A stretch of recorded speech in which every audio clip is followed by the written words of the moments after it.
कल्पना कीजिए, आप एक बंद कमरे में अकेले बैठे हैं। आप कुछ नहीं कर रहे, केवल सोच रहे हैं। लेकिन क्या आप जानते हैं, आपके वे अदृश्य विचार भी ब्रह्मांड में एक ऐसी गूंज पैदा कर रहे हैं जो कल आपका भाग्य बनकर आपके सामने खड़ी होगी। हम अक्सर सोचते हैं कि जो हम हाथों से करते हैं केवल वही कर्म है, पर विज्ञान और अध्यात्म कहता है नहीं, आपका सोचना भी एक कर्म है और हर कर्म का एक प्रतिकर्म निश्चित है। जरा सोचिए, भीष्म पितामह जैसे परम ज्ञानी को भी तीरों की शैया पर महीनों क्यों तड़पना पड़ा। यह इस जन्म का कोई पाप नहीं था, बल्कि 76 जन्मों पहले की एक अनजानी भूल उनके सामने आ खड़ी हुई थी। और याद करें काशी नरेश के उस महायज्ञ को, जहां बड़े बड़े पंडितों के मंत्र भी अग्नि को प्रज्वलित नहीं कर सके। अग्नि तभी प्रकटी जब संत रविदास जैसे शुद्ध और साक्षी हृदय का सत्कार हुआ। क्या हम अपने इन संचित कर्मों के चक्रव्यूह से कभी बाहर निकल सकते हैं? उस राजा की तरह जिसने अपनी मृत्यु बनकर आए भयानक सर्प को अपने आदर और विनम्रता से अपना रक्षक और मित्र बना लिया। हां, यह पूरी तरह संभव है। साक्षी भाव और समाधि की वह रहस्यमयी अवस्था जहां पहुंचकर सारे कर्म स्वयं ही शून्य हो जाते हैं। तो चलिए आज हम एक ऐसी गहराई में उतरते हैं जहां आपके हर प्रश्न का उत्तर और हर कर्म का समाधान छिपा है। वीडियो को अंत तक अवश्य देखिएगा, क्योंकि यह केवल कुछ शब्द नहीं बल्कि आपके जीवन को पूर्णतः मुक्त करने वाला एक शाश्वत सत्य है। आज का सत्संग क्रिया एवं प्रतिक्रिया तथा संचयात्मक प्रभाव के विज्ञान पर है। मतलब science of action, reaction and cumulative effect. क्रिया एवं प्रतिक्रिया का प्रभाव जीवन में बड़े ही वैज्ञानिक रूप से होता है। भौतिक और आध्यात्मिक विज्ञान में इसका बड़ा महत्वपूर्ण योगदान रहता है। आध्यात्मिक विज्ञान में क्रिया और प्रतिक्रिया का प्रभाव तुरंत नहीं होता। यह सब दैविक नियमों के अनुसार ही होता है। किस कर्म का क्या प्रभाव हो, यह कहना बड़ा कठिन होता है। अगर व्यक्ति संतों का तिरस्कार करता है तो जीवन में उसके कार्य संपूर्ण नहीं होते। अगर व्यक्ति अपने कर्मों को भुलाकर भी शत्रुओं के प्रति सद्भावना रखता है, शत्रुओं का भी आदर करता है और अपने हृदय से शत्रुओं से भी क्षमा याचना करता है, उस अवस्था में शत्रु भी अपनी शत्रुता छोड़कर उसके प्रति मित्रता का हाथ बढ़ाते हैं। यह बड़ा गोपनीय आध्यात्मिकता का दैविक नियम है। जब व्यक्ति साक्षी अवस्था में पूर्ण स्थिर होता है, तब क्रिया, प्रतिक्रिया तथा संचित कर्मों का प्रभाव नहीं पड़ता, क्योंकि साक्षी रूप में वो परमात्मा के साथ एक होता है। तब वो क्रिया, प्रतिक्रिया के प्रभाव से बहुत ऊपर उठ जाता है। अब हम इसको गहराई से समझेंगे।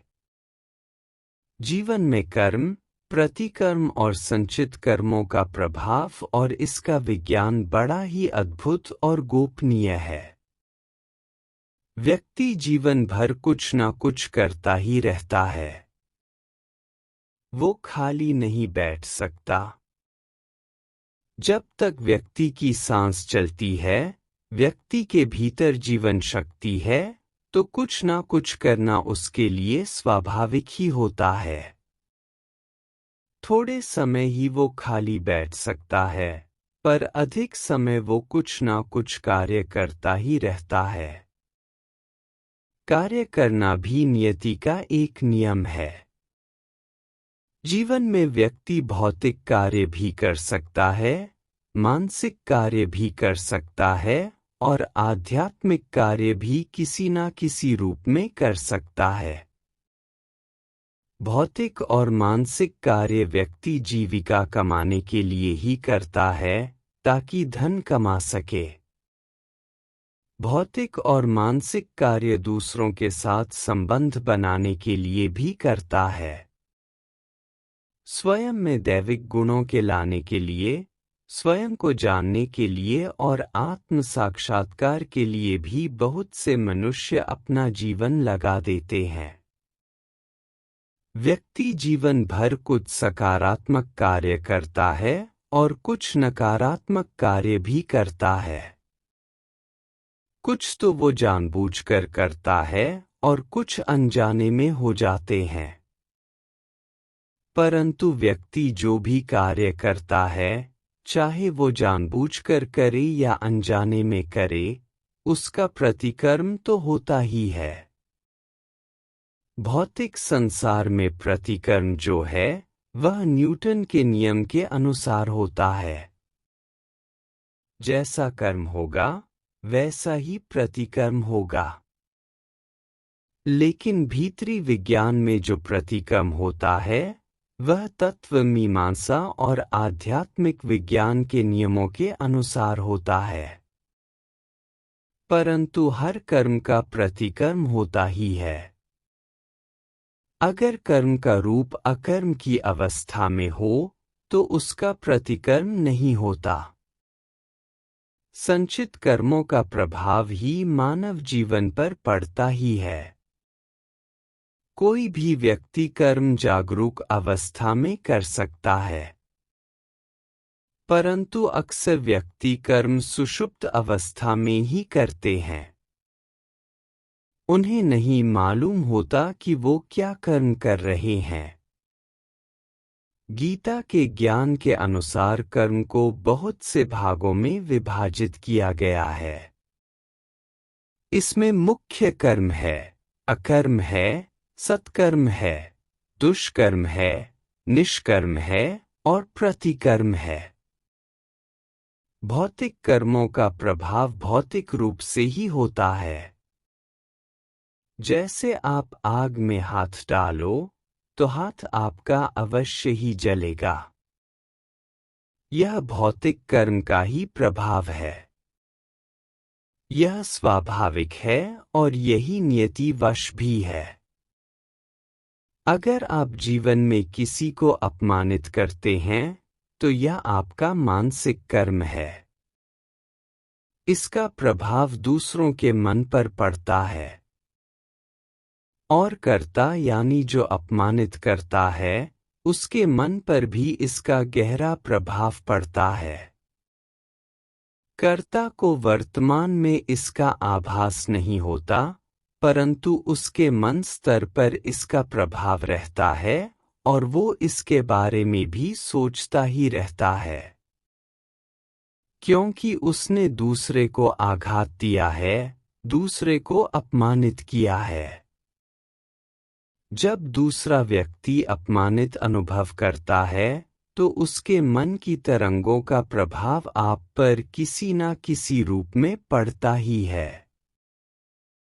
किसी न किसी रूप में, प्रतिफल के रूप में ये तरंगे कर्ता पर प्रभाव डालती हैं। और यही तत्व मीमांसा का नियम है। और यही नियति का अपरिवर्तनीय नियम है। यह सदैव ही होता है। और चौथा कर्म होता है अकर्म। अकर्म बड़ी महान अवस्था है। जो कर्म जागरूक अवस्था में किया जाता है। जागरूक अवस्था अर्थात साक्षी में स्थिर होकर किया जाता है। यह बड़ा महानतम कर्म होता है। इसका कोई भी प्रतिकर्म नहीं होता। क्योंकि साक्षी अवस्था में जो भी आप कर्म करोगे, वो पवित्र कर्म ही होगा। किसी को भी आघात पहुंचाने के लिए साक्षी में रहकर व्यक्ति कर्म कर ही नहीं सकता। इसके अतिरिक्त व्यक्ति कर्म नहीं करता, केवल कर्म के बारे में सोचता ही है। जैसे कुछ लोग कर्म वास्तव में नहीं करते, वे उनके मन में ही रहते हैं। वे उस कर्म के बारे में केवल सोचते ही हैं। कर्म करने के लिए या कर्म के बारे में वो नकारात्मक भी सोच सकते हैं और सकारात्मक भी सोच सकते हैं। कुछ व्यक्ति केवल नकारात्मक भावना ही रखते हैं, पर वास्तव में कुछ नहीं करते। केवल उसके बारे में नकारात्मक सोच ही रखते हैं। व्यावहारिक रूप से कुछ नहीं करते। इसी तरह व्यक्ति सकारात्मक भावना भी रख सकता है, पर कुछ करता नहीं। पर ये सब भी विचारों के संदर्भ में कर्म बंधन का ही रूप होता है। व्यक्ति की नकारात्मक भावना वह स्वयं ही जानता है, या अज्ञात शक्तियां यानी प्रभु ही उसके दिल की भावना को जानता है। किसी को भी उसकी मन की अवस्था का आभास नहीं होता कि वह मन में क्या सोच रहा है। नकारात्मक भी सोच सकता है, सकारात्मक भी सोच सकता है, पर वो केवल स्वयं ही जानता है या परमात्मा जानता है। दूसरे व्यक्ति को इसका आभास नहीं होता। पर आपको यह जानकर आश्चर्य होगा कि ऐसे कर्मों को ही पाप कहा जाता है। ये केवल मन के स्थल पर ही रहते हैं, वास्तविकता में नहीं आते। आप स्वयं ही अपने जीवन में देखो, आप केवल सोचते ही हो, पर भौतिक रूप में ना तो किसी के साथ भला करते हो और ना ही उसको भौतिक रूप में हानि पहुंचाते हो। यह सोचना भी एक प्रकार का पाप कर्म ही कहा जाता है। अर्थात यह है, जो आप करते नहीं हो, पर उन कर्मों के बारे में सोचते हो, तो यह भी एक प्रकार का कर्म ही होता है। व्यक्ति किसी के प्रति भला या बुरा सोचता है, यह सब सोच में ही रहता है, कृत्य में परिवर्तित नहीं होता। परंतु इस तरह के वास्तविक सकारात्मक और नकारात्मक विचार किसी न किसी रूप में फल लाते हैं। यह भी कर्मों की श्रेणी में ही आते हैं। यह पुण्य और पाप की श्रेणी में इनका फल मिलता है। अर्थात जैसे आपके विचार होते हैं, वैसा ही फल लौटकर आपके पास आता है। परंतु किस रूप में यह फल आए, यह कहना बड़ा कठिन है। ये सब नियति के वश में ही है। जैसे आप जानते हो, भीष्म पितामह को तीरों की शैया पर कई महीनों तक रहना पड़ा। इसका कारण एक ही था कि भीष्म पितामह ने अपने पुराने जीवन में एक सर्प को मारकर पेड़ से लटका दिया था और सर्प वहीं तड़पता रहा। इसी कारण से भीष्म पितामह को तीरों की शैया पर रहना पड़ा। पुण्य का फल दूसरों के सुविचारों और भावों के रूप में आपको मिलता है, और पाप का फल, जो आपके सोचने मात्र से है, वह मन की व्याधियों के रूप में मिलता है। आप मन से दुख और कष्ट का अनुभव करते हैं। तो सारांश में यही कहा जा सकता है कि फल का कोई भी रूप हो सकता है। अगर आप वास्तव में गलत या अच्छे कर्म विचारों मात्र से ही करते हैं, तो भी जीवन में उसका परिणाम आपको भोगना ही पड़ता है। किस रूप में आए, यह कहना बड़ा कठिन है। वास्तव में किए हुए भौतिक कर्मों की सजा, कानून आपको अपनी विधियों से देता है। मगर अच्छे और बुरे कर्मों की जो सोच की सजा है, जो आप सोचते हो, वह नियति अपने संविधानों के अनुसार ही देती है।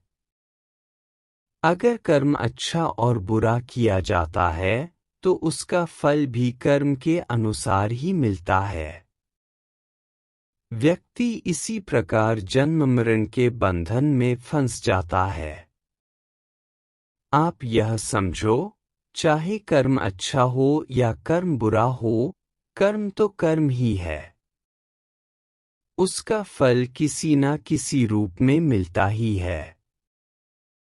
अब प्रश्न यह उठता है कि कर्म कैसे होने चाहिए, ताकि कर्मों की प्रक्रिया स्वयं ही समाप्त हो जाए। अगर व्यक्ति कर्मों की प्रक्रिया को विश्राम देना चाहता है, उसे समाप्त करना चाहता है, यानी कर्म और प्रतिकर्म से मुक्त होना चाहता है, तो यह वास्तव में एक बड़ी जटिल साधना है। परंतु इसको जीवन में करना संभव है। कठिन होते हुए भी व्यक्ति इसको कर सकता है। अगर व्यक्ति कर्मों और प्रतिकर्मों की प्रक्रिया से मुक्त होना चाहता है, ताकि उसे मोक्ष प्राप्त हो सके, तो इसके लिए उसको हर कर्म जागरूक अवस्था में, यानी होश में ही करना चाहिए। क्योंकि जागरूक अवस्था ही साक्षी के रूप की अवस्था होती है। इसमें ही उसे प्रभु का साथ मिलता है। इस अवस्था में किया हुआ कर्म और प्रतिकर्म होता ही नहीं है, वह अकर्म ही होता है। उसका कोई प्रभाव नहीं होता। परंतु व्यक्ति अक्सर कर्म सुषुप्त अवस्था में ही करता है। सब कर्म यांत्रिक रूप से अचेतन अवस्था में ही करता है। सुषुप्त अवस्था में या अचेतन अवस्था में किए हुए कर्म प्रतिफल के रूप में प्रकट होते हैं, और यह श्रृंखला जीवन भर जारी रहती है। यानी कर्म और प्रतिकर्म चलते ही रहते हैं। परंतु जागरूक अवस्था को, होश की अवस्था को प्राप्त करने के लिए बड़ी ही गहनतम साधना की आवश्यकता है। इसके लिए व्यक्ति को बड़ी गहरी साधना करनी पड़ती है। तभी वह जागरूक रह सकता है। तभी वह साक्षी के रूप में रह सकता है। तभी अपनी चेतना के साथ रह सकता है। गहरी साधना के बाद ही व्यक्ति अधिक समय से जागरण में रहने के लिए समर्थ हो जाता है। और यही महानतम साधना है। जागरूक रहकर ही वह प्रभु के साथ रहता है। दूसरी विधि यह है कि अगर व्यक्ति अपनी साधना से समाधि की अवस्था में पहुंच जाए, निर्विकल्प समाधि की अवस्था में पहुंच जाए, तो इस अवस्था में आकर उसके सब कर्म और प्रतिकर्म स्वयं ही शून्य हो जाते हैं। क्योंकि निर्विकल्प समाधि प्रकाश की अवस्था है, और प्रकाश आपको पूर्ण पवित्र कर देता है। आपके सब संचित कर्म शून्य हो जाते हैं। इसके अलावा अगर कर्म को अकर्म बनाकर व्यक्ति करे, यानी निष्काम भावना से करे, अकर्म की अवस्था में करे, तब भी कोई प्रतिकर्म नहीं होता। वास्तव में जागरूक अवस्था ही अकर्म की अवस्था है। जागरण में किया हुआ कर्म अकर्म ही होता है। क्योंकि जागरूक अवस्था में और होश में और प्रभु के साथ होकर आप कोई गलत कर्म कर ही नहीं सकते। इसीलिए हर कर्म जागरूक अवस्था में करने से कर्म अकर्म हो जाता है और उसका कोई भी प्रतिकर्म नहीं होता। लेकिन फिर भी अगर कुछ कर्म सुप्त अवस्था में भी हो जाएं, और अक्सर हो ही जाते हैं, तो वे सब निर्विकल्प समाधि की अवस्था में पहुंचकर शून्य हो जाते हैं। तो इसका अर्थात यह है, अगर आप प्रतिदिन आप समाधि की अवस्था को कुछ छू भी लें, समाधि की अवस्था में पहुंच भी जाएं, तो भी आपके सुप्त अवस्था में किए हुए कर्म शून्य हो जाएंगे। तब भी आपका कर्मों का बंधन समाप्त हो जाएगा। समाधि की अवस्था एक समाधान की अवस्था है। वह आपको पूर्ण पवित्र कर देती है। अगर आप प्रतिदिन ध्यान में जाते हो, तो समाधि की अवस्था शीघ्र ही आपके जीवन में आ सकती है। जब सब कर्मों का प्रभाव शून्य हो जाता है, तो ही व्यक्ति मोक्ष को प्राप्त कर लेता है और जन्म मरण की प्रक्रिया से बाहर हो जाता है। इसे ही मोक्ष की संज्ञा दी गई है। दूसरे शब्दों में कहा जाए तो होश में जीना, जागरूक अवस्था में जीना और सब कर्म जागरूक अवस्था में करना, तो व्यक्ति के जीवन में कर्म बंधन नहीं होता। यही मोक्ष की अवस्था है।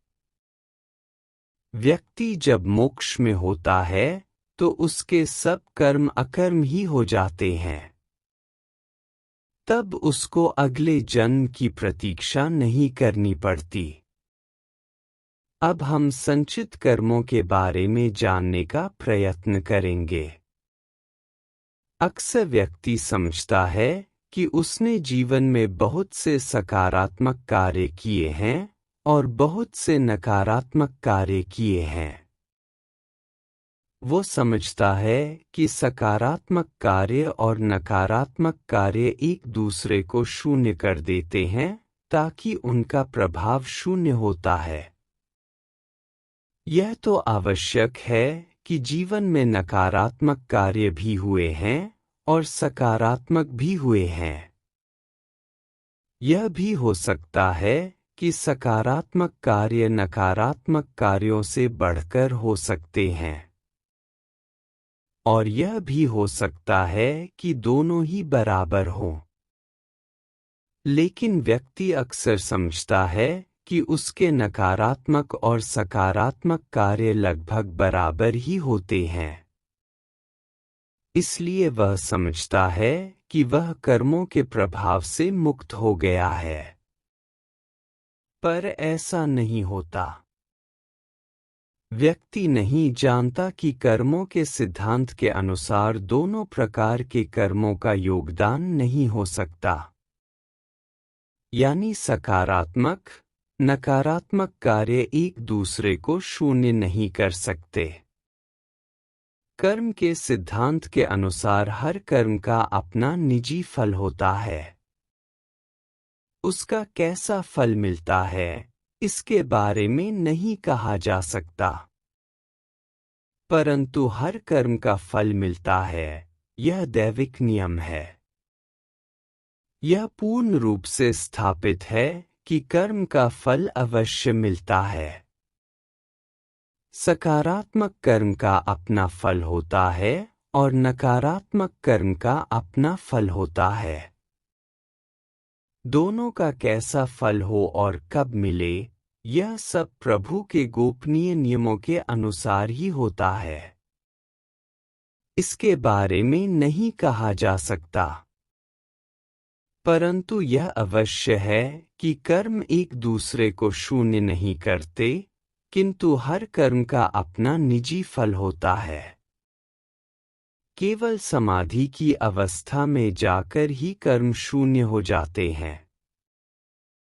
क्योंकि समाधि की अवस्था में मनुष्य की चेतना महाचेतना से मिल जाती है, और वहां पर हर प्रकार के कर्म भस्म हो जाते हैं। इस अवस्था में मानव चेतना ब्रह्मा चेतना से मिलकर एक हो जाती है। जब मानव चेतना ब्रह्मा चेतना से मिल जाती है, तब कर्मों पर चेतना का प्रकाश नहीं पड़ता। और वे स्वयं ही मिट जाते हैं। तब पूर्ण शून्य हो जाते हैं। सब अच्छे और बुरे कर्मों का प्रभाव शून्य हो जाता है।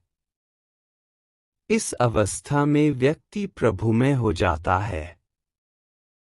यही मुक्त अवस्था है और यही कर्म रहित होने की अवस्था है।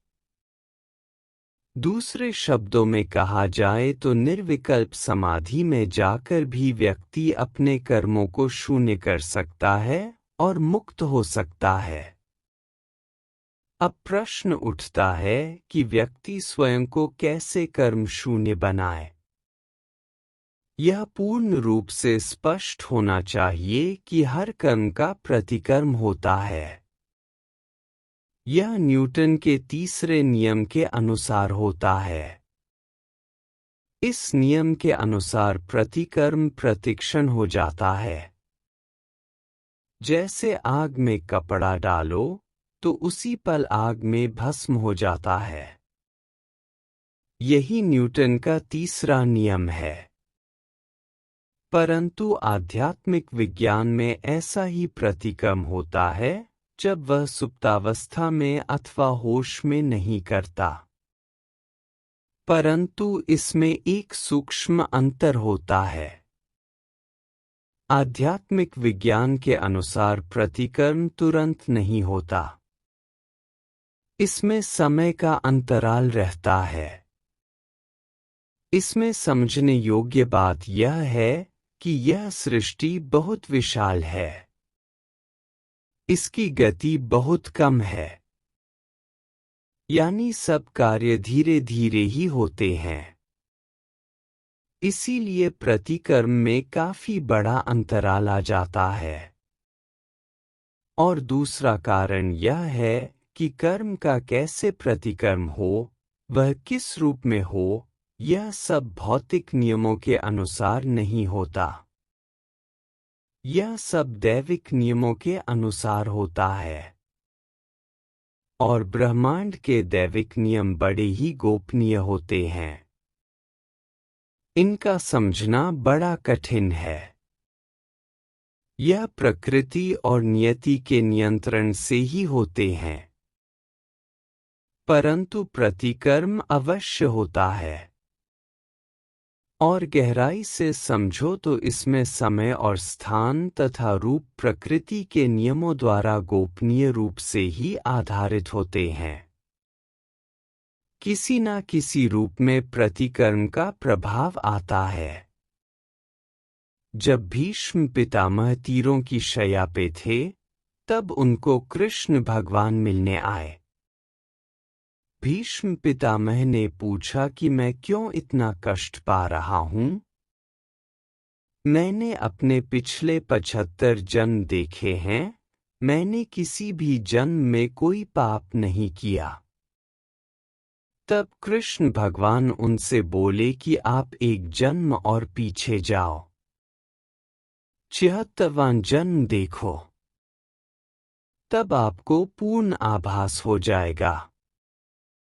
जब वो अपने 76वें जन्म में वो गए, तब उन्हें आभास हुआ कि उन्होंने एक सर्प को तड़प कर मरने के लिए छोड़ दिया था और इसीलिए उन्हें यह सब कष्ट भुगतना पड़ रहा है।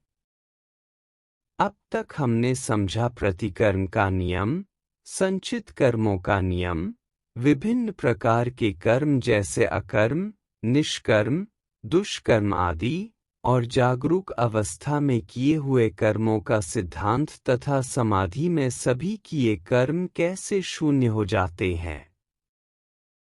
अब प्रश्न उठता है कि जीवन में उच्चतम मार्ग क्या है? उच्चतम मार्ग है कि जितना हो सके हर कर्म जागरूक अवस्था में करें, अकर्म की दशा में करें। अपने हर कर्म को प्रभु को समर्पित करें। जब हर कर्म को आप प्रभु को समर्पित करेंगे, तो वो कर्म गलत हो ही नहीं सकता। प्रतिदिन समाधि में जाने का प्रयत्न करें। समाधि में जाकर संचित कर्म शून्य हो जाते हैं। सब कर्म निष्काम भावना से करें और नए और नवीन कर्म ना बनाएं। शून्य में रहें और यह समझें कि आप ब्रह्मा में ही निवास कर रहे हैं। आप साक्षी की अवस्था में हैं। स्वावलंबी बने और कर्मों को शून्य करके मोक्ष को प्राप्त करें। तुरीय से तुरीयातीत अवस्था में आएं। यही महानतम अवस्था है। अस्तित्व में लीन होना ही जीवन की महानतम अवस्था है। अगर आप साक्षी में रहते हैं तो साक्षी में रहकर सब कर्म स्वयं ही शून्य हो जाते हैं। साक्षी में रहकर ग्रहों का और समय का प्रभाव समाप्त हो जाता है। साक्षी का गहनतम अर्थात यही है कि आप प्रभु के साथ हैं और आप ही सब करने वाले हैं। आप यह समझो, यही महानतम अवस्था है। जब आप प्रभु के साथ हैं तो आपको आभास हो जाएगा कि विश्व में जो कुछ भी हो रहा है कहीं ना कहीं पर मेरा योगदान भी है। अब एक कथा के माध्यम से थोड़ा गहराई से समझ सकते हो। जब मानव के संकल्प पवित्र और शुद्ध होते हैं तो उनकी अवस्था में ही हवन की ज्वाला प्रज्वलित होती है। अगर कर्म दुष्कर्म हों और पाखंडी व्यक्तियों की उपस्थिति में किए जाएं, गलत धारणा से सब किया जाए, तो इस अवस्था में हवन की ज्वाला भी नहीं प्रज्वलित होती। हवन की ज्वाला प्रज्वलित करने के लिए भी शुभ कर्मों का होना अति आवश्यक है। इस कथा के माध्यम से आपको यह प्रत्यक्ष हो जाएगा। यह कथा इस प्रकार है कि अपने समय में काशी नरेश ने महायज्ञ का आयोजन किया। उसने अपने राज्य के सब पंडितों, संतों और साधुओं को आमंत्रित किया। भारी संख्या में विशिष्ट व्यक्ति यज्ञ में उपस्थित हुए। संत रविदास को भी नरेश की ओर से आमंत्रण आया और संत रविदास भी उपस्थित हुए। जब महायज्ञ का प्रारंभ ही होने वाला था कि काशी के सब महापंडित रुष्ट हो गए, क्योंकि राजा ने संत रविदास को, जो निम्न जाति के थे और चमार का कार्य करते थे, जनता के जूते बनाते थे, जूते बनाकर अपनी जीविका चलाते थे, उनको भी आमंत्रित किया गया था। सभी पंडित जो उस यज्ञ में भाग लेने आए थे, उन्होंने अपनी आपत्ति प्रकट की कि अगर निम्न जाति के चमार भी इस यज्ञ में सम्मिलित होते हैं तो हम सब पंडित इस यज्ञ का परिष्कार करते हैं। राजा ने यह सब सुनकर बड़ा अपमान अनुभव किया, क्योंकि राजा ने सबको ही आमंत्रित किया था। उसने राजधर्म के अनुसार ही सबको आमंत्रित किया। राजा ने कोई भेदभाव नहीं किया था। राजधर्म का ही पालन किया था। जब परिस्थितियां बहुत बिगड़ गईं, तब राजा संत रविदास जी के पास गए। उनसे प्रार्थना की कि आप महल से बाहर इस यज्ञ के स्थान से दूर बैठो। मैं बाद में आपको बुलाने आ जाऊंगा। संत रविदास तो प्रभु का रूप थे। सब व्याधियों को भली प्रकार जानते थे। वे प्रसन्नता से बाहर उद्यान में जाकर बैठ गए। तब यज्ञ का कार्यक्रम प्रारंभ हुआ। पूर्ण मंत्र जाप विधि पूर्वक किया गया। अब यज्ञ स्थल पर अग्नि का प्रज्वलन करने की बारी थी ताकि यज्ञ को प्रारंभ किया जाए। तब घी हवन सामग्री डाली गई, किंतु यज्ञ स्थल पर किसी भी प्रकार से अग्नि का प्रज्वलन नहीं हुआ, ज्वाला नहीं प्रकट हुई। लगभग 1 घंटा पूर्ण प्रयास किया गया। प्रयास के बाद भी अग्नि का प्रज्वलन नहीं हुआ। अथक प्रयत्न करने के बाद चारों ओर निराशा ही छा गई। इस यज्ञ में हिमालय के भी एक महान साधु को आमंत्रित किया गया था। वो भी इस यज्ञ में प्रस्तुत थे। तब हिमालय के महासाधु ने राजा से कहा कि ये अग्नि नहीं प्रज्वलित होगी जब तक आप उस महाप्रभु को, जो साक्षी का रूप हैं, ब्रह्मांड के साथ एक हैं, ब्रह्मांड को भी नियंत्रण करने की शक्ति है, उनको आमंत्रित नहीं करोगे तो यह ज्वाला प्रज्वलन में नहीं आएगी। उन्होंने कहा कि इस यज्ञ स्थल पर केवल संत रविदास ही प्रभु का रूप है। जब तक आप उनको आदर से यज्ञ स्थल पर नहीं लाओगे तो अग्नि का प्रज्वलन नहीं होगा। वे ही प्रभु के शाश्वत रूप हैं। उनमें ही ब्रह्मा की अग्नि है। उनको तो पंडितों के कहने से नरेश ने बाहर बिठा रखा था। जब नरेश को इसका आभास हुआ तब काशी नरेश ने साष्टांग दंडवत करके संत रविदास को यज्ञ स्थल पर फिर से आमंत्रित किया। उनके आने मात्र से ही जैसे ब्रह्मा का प्रकाश आ गया हो, यज्ञ की ज्वाला स्वयं ही भभक पड़ी। यह सब संत रविदास के पवित्र कर्मों का, पवित्र भावनाओं का, पवित्र हरिमय विचारों का ही महानतम प्रभाव था, जो ज्वाला के रूप में सबने समक्ष देखा। जूतों के कर्म को भी संत पवित्र भाव से करते थे और वही प्रभु को भी अर्पित करते थे। पवित्र व्यक्ति के अनादर से ज्वाला भी नहीं जलती, तो समझा जा सकता है कि उनके कर्म कितने महान थे। और महान कर्म ही मोक्ष लाते हैं। संतों का तिरस्कार करके कोई भी शुभ कार्य नहीं हो सकता। ज्वाला भी नहीं प्रकट होती। जिनमें साक्षी का रूप है, उन संतों में ही प्रभु की महान शक्ति होती है। संतों का आदर ही प्रभु की पूजा है।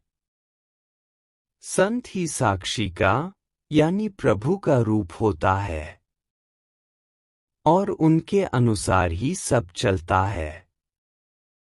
तो आप समझ सकते हो, साक्षी का रूप होने से ब्रह्मा की ज्वाला स्वयं ही प्रकट हो जाती है और बाकी किसी भी विधान से ब्रह्मा की ज्वाला नहीं प्रकट होती।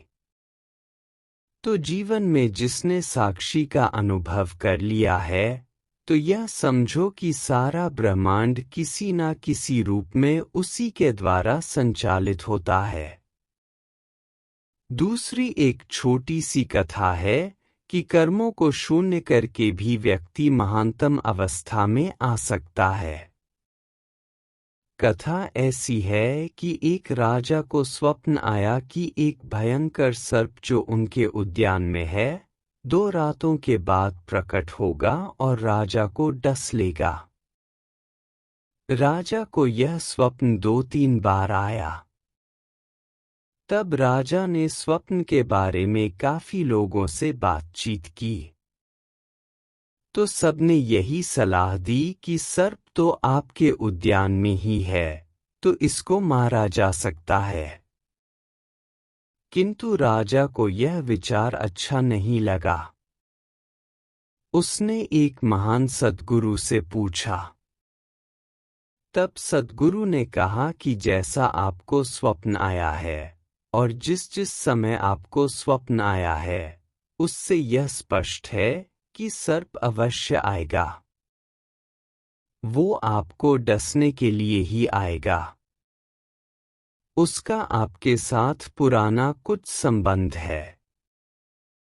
आपने अवश्य कुछ गलत कार्य किए हैं जिसका बदला लेने वो आएगा। अगर आप उसको मरवा दोगे तो आपके कर्मों का और विस्तार हो जाएगा। तब सद्गुरु ने उनको सलाह दी कि सर्प को किसी भी अवस्था में मरवाना नहीं है। सर्प को शांत करने की और उसकी आवभगत की विधि के बारे में सोचो, ताकि सब शांत भी हो और उसको आदर भी मिले।